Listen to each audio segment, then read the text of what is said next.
Hi everyone, good to speak to you again this week. Just want to share with you once more just some stuff I guess that we need to be thinking about, particularly at this time as we head towards kind of the hope and expectation of things opening up over the next few months.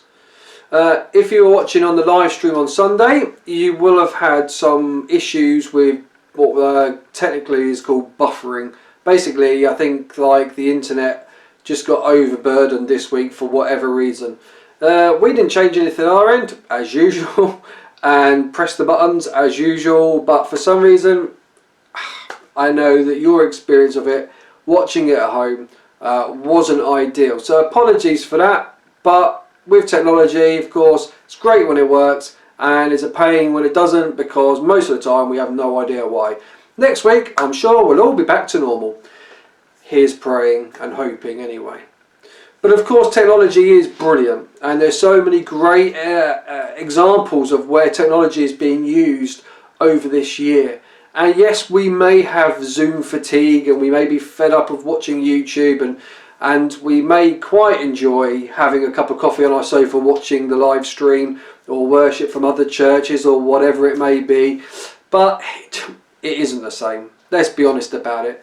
But technology is wonderful, and it gives us a great opportunity to connect. And I want to encourage you over these coming weeks and months that it isn't too late to get connected in with what's going on. Not because you'll make me feel better about what I'm doing or what we do as a church or all that kind of stuff, but because I really sense that as we move through these restrictions, out of this lockdown and into a place where we can connect with one another physically, we need to prepare our own hearts and our minds to do that spiritually, mentally, as well as physically as well. The last year will have had an impact on all of us in so many different ways. Let us not underestimate that.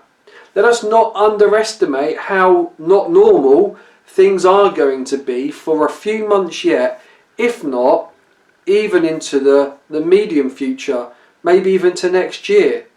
Not necessarily without restrictions, but in our hearts and in our minds. So much has happened over this past year that it will have an impact on us, as I have said. And we need to be mindful of that for ourselves, being kind to ourselves and thinking about what we can and can't do, and kind of reintegrating into life a bit more in a way that is helpful for us. But we also must be kind and mindful of those around us. As people have shared of their lockdown experience, it has been varied and different, and trials have been there as well as joys. And all of us need to take some time to think about where we are and where other people are. And as I've stated in the newsletter, I just want to share a few things that I think are going to be really important. And the first is this: it's not too late to connect. There are still the opportunities through Zoom, through the newsletter, through the Facebook prayer page or the Faith Life group on faithlife.com, the thought for the day, and different ways that we are connecting as a church. I know it's tough. I know it's hard, that it doesn't feel quite the same, and all you want to do is sit down and have a conversation with someone. And although technology doesn't replace that intimacy, it does give us an opportunity to connect. So can I really encourage you to look through the newsletter and see ways in which we can connect. If you have technical problems, Elaine or myself, and I'm sure other people, will point you in the right direction. This week, as we did prayer meeting, it was Catherine and Ben showing us how to put all the different filters on. And fortunately, people didn't turn up quite early enough for prayers to see the sharks and all the other kind of things that they are playing around with. So, not real sharks, obviously, just to warn you, I don't have those in the house. But you get my point. It's never too late to learn, and we can encourage people to teach us and help us learn. But there are some deeper things that we need to be mindful of. The first is this: do not assume that everyone is okay. And likewise, in reverse, don't assume that everyone has found this past year really hard. Both will be true, and in between there will be a lot as well.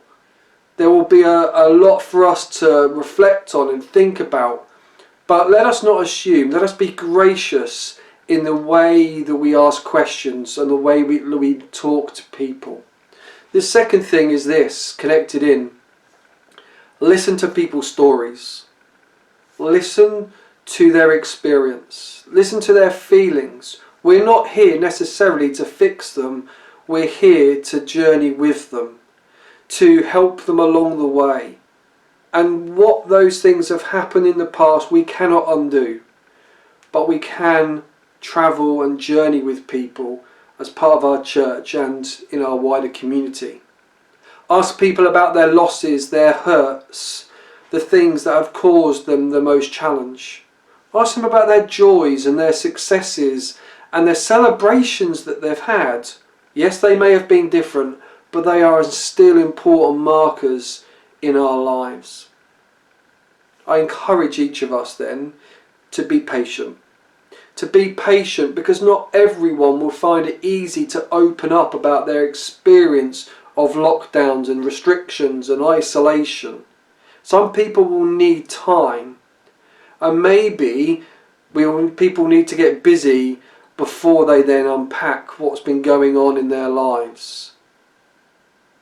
The next thing I should say is this: get involved. Don't wait for that Sunday when we're all allowed to be back in, where no restrictions are in place, to discover that actually the church has changed quite a lot. There will be people who are new to our church that will be there on that first Sunday. And sadly, there will be people who won't be there on that first Sunday. So get involved now. Connect with those people in our church and, as I said, find out about their stories. But get involved in ways that we can minister to our worshipping community and our community at large. And finally, and I think probably most significantly, is that we need to pray. Pray for ourselves in all of these things, in understanding our experience and what we've been through in this last year. Understanding what God is saying to us and working in us on, ready for the future. And of course, praying for others. Acknowledging all those things that I have just mentioned and bringing them before God. Whether that's quietly in your own prayer time. Whether that is over Zoom, face to face with another, or as part of our prayer meeting. Whether that's about sending them a card or encouraging people around you, that you uphold them in prayer. Do not underestimate the power of that, even in these moments when we can't see people face to face.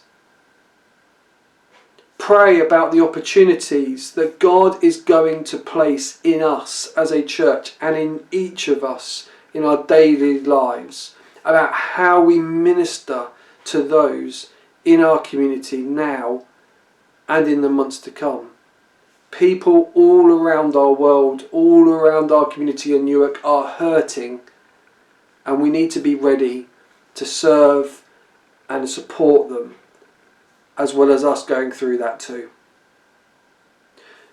Most of all, be confident in the God who created you, the God who is with us now and will be with us forever.